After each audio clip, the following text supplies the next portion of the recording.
La prospettiva ospedaliera è quella di una situazione che si sta complicando. Cresce il numero di ricoveri e cresce anche il numero di ricoveri di pazienti con una importante compromissione respiratoria. Lei si aspettava questa situazione tra un paio di mesi. Che cosa è successo?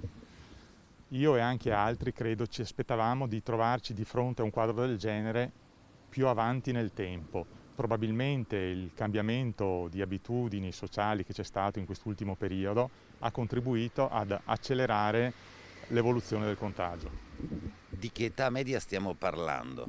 Hanno per esempio 45, 50, 55 anni. Quali sono i suggerimenti alla luce del fatto che i reparti, contrariamente a ciò che dice qualcuno, si stanno lentamente riempiendo? Innalzare il livello di organizzazione in modo tale da essere pronti tempestivamente ad affrontare complicazioni anche più gravi.